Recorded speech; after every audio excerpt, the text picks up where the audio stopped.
Alyce, and welcome to an embarrassingly large February book haul.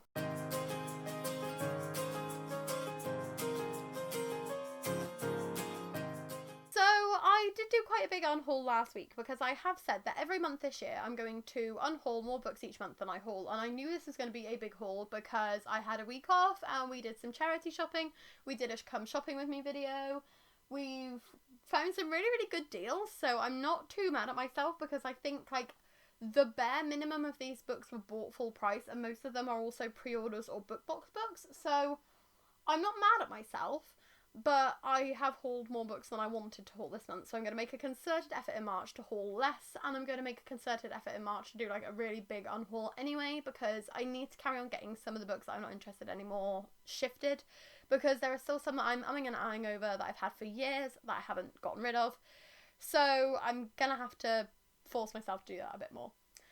So what we're going to do is we're going to start off with books that we got from charity shops, then we'll do all of like the fancy schmances at the end, because some of those you will have seen before, some of those will be new ones that you haven't seen yet, but then it's just an easier way of kind of where I've got them spread around. So let me grab some of these charity shop books for you and we will see how we've done this month. So I'll start off with just the ones that are closest to grab, which is Empress of Flames by Mimi Yu. This is the sequel to The Girl King.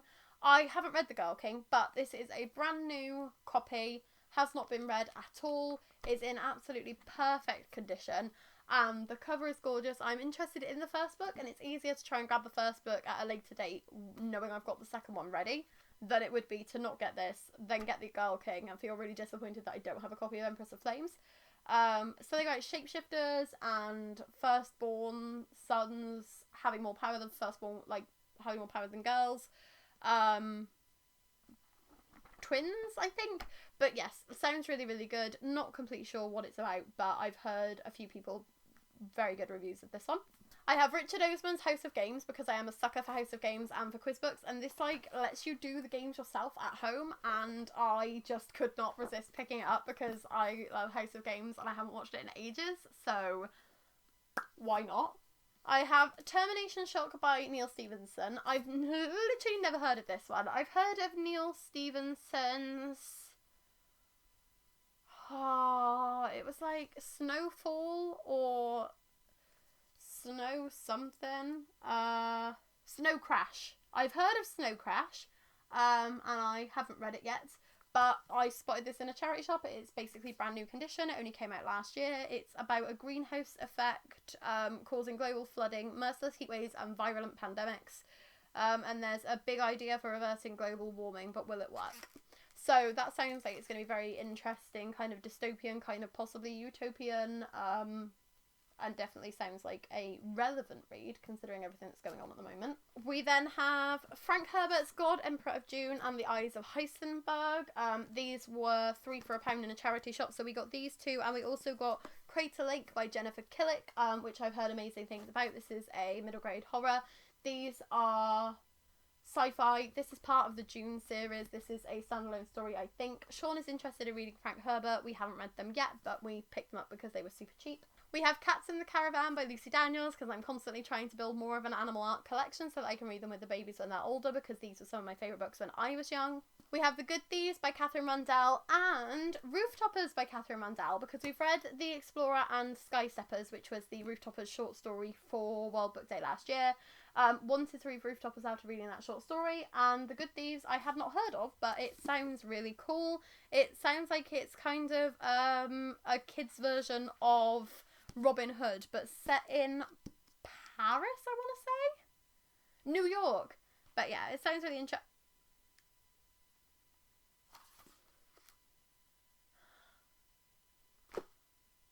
What? I was just flicking through to see if I had like any details about it at all. Oh my god, okay, I did not know that. So it has tortoises on the end papers too, but holy fucking shit, this is signed? This is a signed hardback. This was only £1. We literally just grabbed this because it was like in good condition and it was Catherine Rundell. Yeah, shit, it's a first edition signed. Oh, well, this is why I charity shop. Sean's gonna lose it when I tell him. Oh my god, Sean's gonna be even more excited than I am. But yes, Blurb by Jacqueline Wilson. Catherine Rundell is like a very good middle grade author, and I'm looking forward to reading more of her work. Oh my god! That's the second time that's happened in the last 6 months that we've bought a book from a charity shop, not known it's signed, and just been absolutely mind blown. We also have some more middle grade that we have hauled from charity shops this month, because we've been on a bit of a middle grade kick. Agatha Oddly, The Secret Key by Lena Jones. This is the first book in the Agatha Oddly series. I've heard that it's kind of for fans of Murder Most Unladylike, which I loved, and I'm always into reading more middle grade mysteries. The Unexpected Tale of Bastien Bonlivre by Claire Povey. This is set in Paris. Blurbed by the author of Malamander, which I've heard great things about. Sean says he's heard of this one, but I could not think of it off the top of my head. But it's super short, super cute cover. Grabbed it. And A Boy Called Christmas by Matt Haig, because we managed to get Father Christmas and Me and The Girl Who Saved Christmas on a jumble trail last year.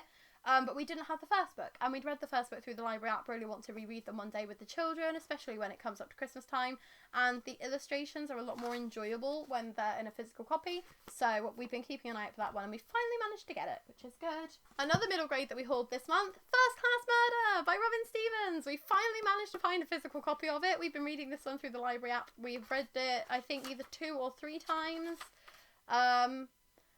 And this is actually a first edition as well, which is pretty sick. But we've read it either 2 or 3 times, just haven't had a chance to find a copy of it, and we have it now, so it can go with our lovely Murder Most Unladylike collection. So we've only got a few left to get in physical copy now, and this was only £1, so we couldn't say no. The next 3 are quite surprising ones, because I've always said I don't like historical fiction. If you've been on this channel before, you'll know that I don't really like anything that's set in the past, because it just bores me. But I grabbed The Owl Killers and the Company of Liars by Karen Maitland, which are set in 1321 and 1348 respectively, because they sound like they're going to be historical novels with like fantasy elements, and I might be wrong about that, but they just, something about the covers and the spines just grabbed me.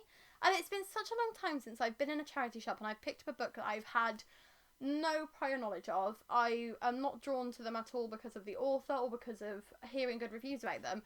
I just looked at these spines and was like, yes, those. I'm having those. So I get home and I'm looking them up, trying to see if they're part of a series, trying to see what other books that Karen Maitland has written. And I discovered that they'd actually written a book called The Drowned City, which is set around the time of the Gunpowder Plot, which has always really fascinated me. And I said, Sean, oh, it's such a shame. Like, I managed to find 2, like, set in plague times, but I'm really, really interested in the Gunpowder Plot. Why couldn't I have found that one? So, when we popped in another charity shop around the corner later and found a brand new copy of The Drowned City for £2, I was losing my shit. What are the chances of that? This only came out last year and it has not been read. This is completely perfect, pristine condition. And it was, I'd never even heard of the author, I'd never even heard of the book, and then I was like, I'm going to keep an eye out for that one for approximately an hour and a half, and then I'm going to find it. Happy with that.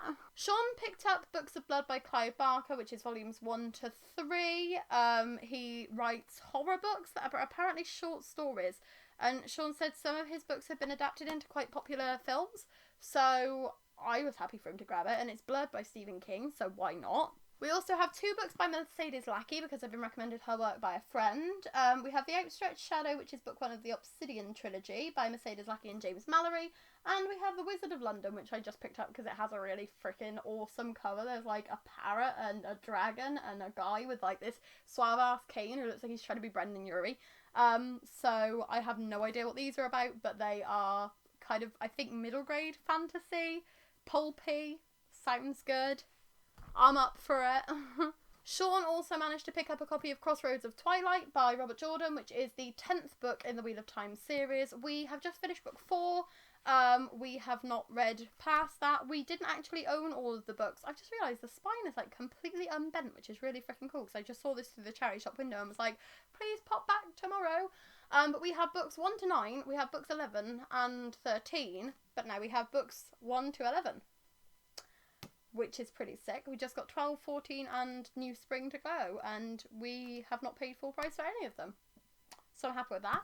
We did a bit of a stupid and hauled some Neil Asher books, because these were 50p each, and they are hardbacks.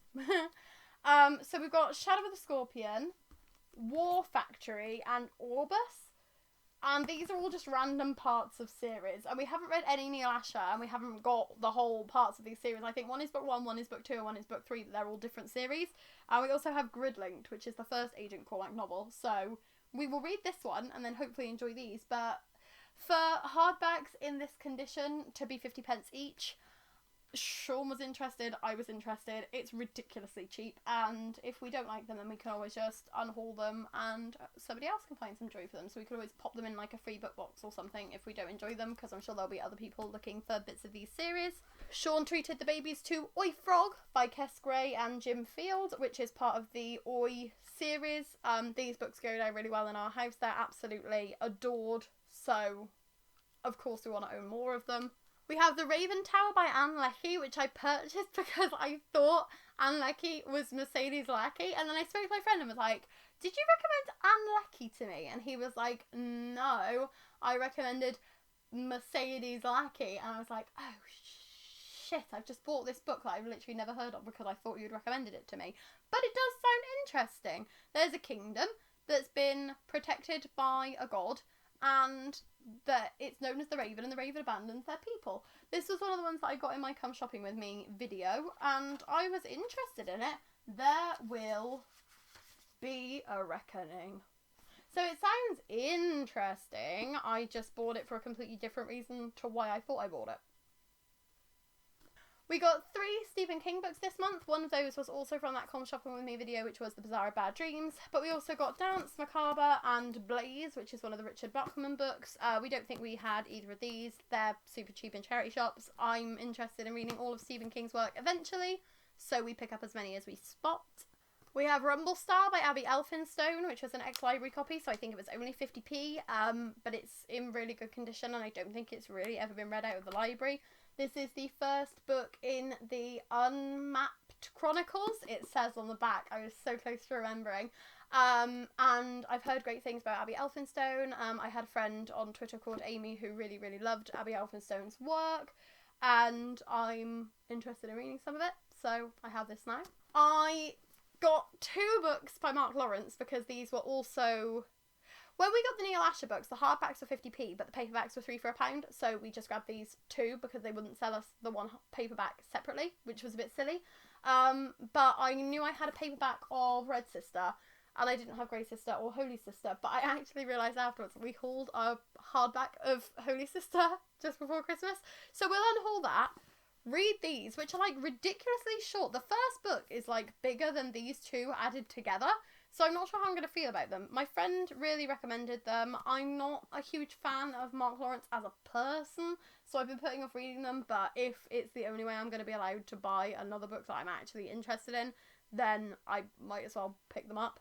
So yeah, just going to read these possibly soon, or at least read the first one soon and see how it goes. We have Fortunately the Milk by Neil Gaiman. We both like Neil Gaiman. This is illustrated by Chris Riddle, who we also absolutely love, and we didn't have this one. Some more books from our Come Shopping With Me video, which are Harlem Shuffle by Colson Whitehead and The Man Who Died Twice by Richard Osmond. These are amazing bargains. They were only £2.50 each, and they're both hardbacks that were published last year and are in like perfect condition. So very happy with those. We've got some books that we got from the local book exchange because when we did our big unhaul we took some in and exchanged them there. So we got Adaptation by Melinda Lowe. I've heard great things about Melinda Lowe's Last Night at the Telegraph Club. And the cover of this one interested me because it matches the cover of a book I read years ago.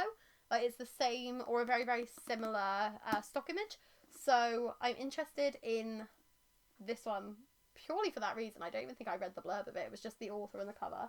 We have Pet by Akwame Emezi. This is the first book in what is now a series because the sequel to Pet actually got released the day that we found this one, which is pretty cool. This is in like brand new condition and is super short, so we'll try and give this a go. Have a feeling that Books and Lala recommended this one, so if Kayla enjoys it, I probably will too. Sean got The Hitchhiker's Guide to the Galaxy, a trilogy in 4 parts, because he loves The Hitchhiker's Guide to the Galaxy and he's always looking for different editions of it, and this one's got like a very cool kind of shimmery spaceship on the front cover, so of course he's going to want that. I got Platform 7 by Louise Doherty, which I feel I've heard bad things about this one, but the cover's very stark and interesting. It was in the book exchange and we were dropping off like 50 books and trying to just take enough that we could fit the books in there because they did not have a very big section. 2 deaths on platform 7, 2 fatalities in 18 months. Surely they're connected.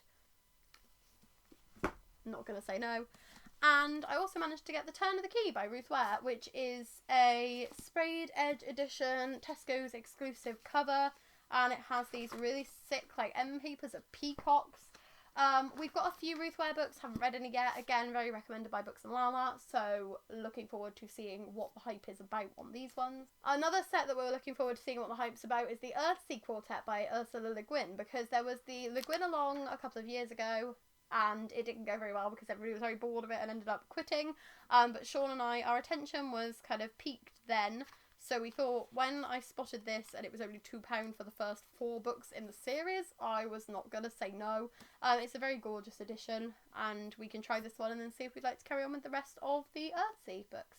A few more books that we picked up from charity shops, and then we will move on to the fancy schmances.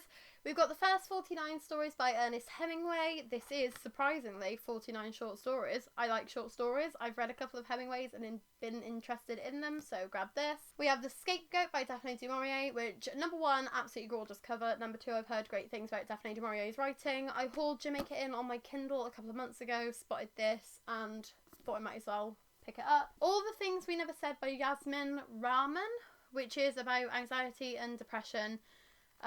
She joins a website that matches people with partners and allocates them a date and method of death, the pact. So it sounds like it's people who are doing this kind of suicide pact and seeing... I'm guessing they're probably going to end up like recovering from it. But it definitely sounds like an interesting one. It sounds like it's going to be a very hard-hitting one. And there's also, like, bits through it that have, like, unusual formatting. Because I could see when I was, like, flicking through it that, like, there's some stuff that's written in, like, verse. So it's going to be interesting to see how that one goes. I have Long Bright River by Liz Moore. The first place you go for drugs or sex, the last place you want to look for your sister. So it sounds like a bit of a crime thriller one. Very interesting cover. Frozen Charlotte by Alex Bell, because I owned the sequel to this one. I read this one out of the library. Sean didn't read it with me, and he's been interested in it since because we read Music and Malice in Hurricane Town, and he really liked that one. So we'll give this a reread, then move on and read the second one.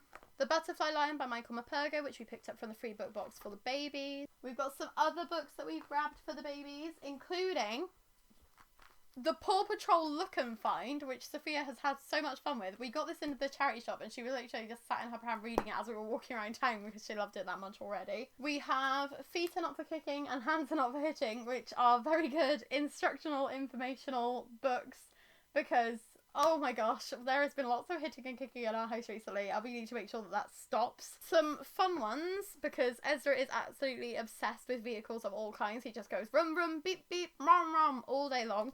We have Terrific Trains, Tremendous Tractors, Amazing Aeroplanes, Flashing Fire Engines, Tough Trucks, and Dazzling Diggers, which are just like so sick. These were all in the free book box, so we dropped some off there and we grabbed these up.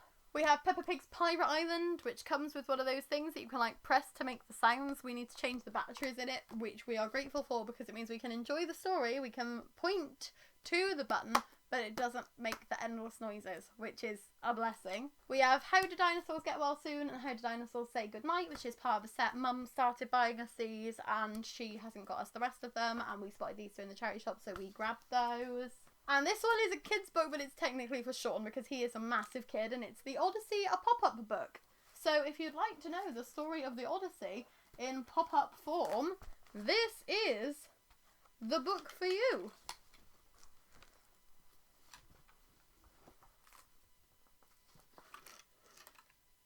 It's very cool. It's very, very cool. It's like a graphic novel and a pop-up book all in one, which is just like so clever. Very, very detailed, very interesting. We also have 100 classic stories, which is, surprisingly enough, 100 classic stories for kids. And one that I forgot to haul for myself earlier, which is Hell's Bells by John Connolly. This is the second book in the Samuel Johnson vs. the Devil series. I have the first one, didn't have the second one. Now I do. So that's good. We've already hauled more books than I wanted us to haul this month, but I don't think we are anywhere near 100, which is good. Because we've got to haul less than 109, because that was how many I unhauled. so that's fine. So now we're going to move on to some books that you may have seen if you've watched the channel earlier in the month, which include my Fancy Schmancy Illuma Crate Archives editions of the Winner's Trilogy by Marie Rutkowski, which include The Winner's Kiss, The Winner's Crime, and The Winner's Curse, which I've already done a whole unboxing for this box, so I will link that and you can check that out if you haven't seen these yet. We also have the Book Box Battle books for this month, which included Skin of the Sea by Natasha Bowen, which was from Owl Crate. No. Yes. Oh, Owl Crate came late. This was December's Owl Crate. It came late, so we also unboxed that this month. This was the Book Box Battle one. It was The Ivory Key by Ashaya Rahman, which we also hauled in Illuma Crate in paperback form. Then we have the This Woven Kingdom Illuma Crate exclusive hardback and Only a Monster by Vanessa Len. So that's some fancy schmances that we've hauled this month. And then last, but most certainly not least, I have my very beloved babies. Yes, I got 3 editions of Crescent City, House of Sky and Breath, and I am not even disappointed in myself because this is my tour edition. This is my signed Waterstones edition, which I believe has an exclusive chapter at the end. I haven't actually checked it yet, but it has these gorgeous end papers that are just stunning and I love them. And I love this book so much. I'm actually going to be finishing it within the next 20 minutes or so when we're in the car to my parents' house. And yes, and then this is Sean's tour edition, because Sean also wanted a tour edition, of course he did. And I just love them so much and I'm so happy with them and I'm so happy with the book as a whole. I've nearly finished it and it's so great so far. So of course I had to hold a few copies of this as well. Oops! It makes it worse that I've got another copy on the way. But that hasn't got here yet, so we'll pretend that's not true. I also need to haul my Kindle books for you, so give me a second to find those. So, last of all today, I'm going to give you my Kindle books. So I actually hauled 8 books on my Kindle this month, so that hasn't helped anything because that adds another 8 onto the total. But I got The Mask of Mirrors by M.A. Carrick, which is the first book in the Rook and Rose series. I hadn't heard of it. It was on Kindle Daily Deal. The cover intrigued me and it sounded good. And I can now remember nothing about it. I have House of Sky and Breath by Sarah J Maas, because even though I hauled 3 other copies, I wanted to have a Kindle copy just in case my tour editions or my hardback didn't arrive on release date. And then they all arrived on or before release date, so that was embarrassing. But I have actually read the Kindle copy because it's a lot easier with the babies, then I don't have to worry about them ripping the books. So I'm glad that I treated myself to a 4th copy of House of Sky and Breath. I also bought an e-copy of The Eye of the World by Robert Jordan because I'm interested in rereading The Wheel of Time already. I know I've only just finished book 4, but I'm interested in rereading them because I think I've enjoyed the world so much that it would be nice to go back and reread it when I know the characters and when I know where the story's going to go, see if there's any foreshadowing and things in the early books. So I grabbed that because that was only 99p. I got Sharp Ends by Joe Abercrombie and Best Served Cold by Joe Abercrombie because we haven't actually read any Joe Abercrombie books, but those are both 99p. I've got a feeling one is a short story collection and one of them is one of the books in the First Law series. Sean is interested in the series. Only 99p, we might as well grab them when they're reduced and then try and get the others. We also have Muse of Nightmares by Laini Taylor, which I have a physical copy. I've got 2 physical copies actually, but I would rather read it on an e-copy if I do reread it, and none of my library apps have e-copies, so when that went on to 99p I grabbed that too. The Grace of Kings by Ken Liu, which is just absolutely stunning. I've not really heard much about it, but there was a very fancy schmancy edition of these books. I will ask Sean if he can find a picture and put it up. So because the cover had stuck in my mind from that edition, I grabbed that when it was 99p. And last but not least, I got Three Little Lies by Laura Marshall, which is the second book by the author of Friend Request. I read that thriller last summer, really, really enjoyed it. Was one of those ones that kept me up all night. And Three Little Lies sounds like it's going to be just as good. I spotted it in a charity shop, thought I had it on Kindle, came home to check, was going to go back and get it from the charity shop, but it was £1.50 in the charity shop and 99p on Kindle, so I was like, why not grab the slightly cheaper version that is more convenient to read? And so, let's have a quick check. We have 10, 20, 30, 40, 50, 60, 70, 81 books. Which means we unhauled 28 more than we hauled this month. That is good. also means that we need to haul less next month because, oh no, that is not very sustainable. Just like getting rid of 20 books a month instead of actually having a proper big clear out. But I'm excited about a lot of these. A lot of these are parts of series that we've been picking up for a while, ones that we've really needed to get rather than just wanted to get. A lot of books for the kids again, which is always great because I love encouraging our children to read, and they are absolutely loving some of these. As I said, with that Paw Patrol one, it might just be a look and find, but it's really encouraging Sophia to use her words, which is great. And obviously 3 copies of the same book, not ideal, but it's my most anticipated release of this year, and it has fully lived up to my expectations, so I am not mad at all. So thank you for watching this ridiculously large haul. I hope that you enjoyed it. If you'd like to subscribe, we'd be super duper grateful. We post new videos every Tuesday, Thursday and Saturday, so we will see you again in a couple of days when I will be doing my February wrap up, and I can share thoughts on some things that I've read this month with you, which will be exciting because I've had a pretty great reading month and I'm actually really pumped. Thank you for watching. Bye! So we have traffic. I can't even say it. Which include my fancy copies of The Winner's Kiss by Marie Rutkowski, which is... No, The Winner's Crime trilogy. The Winner's trilogy. Let's try that again.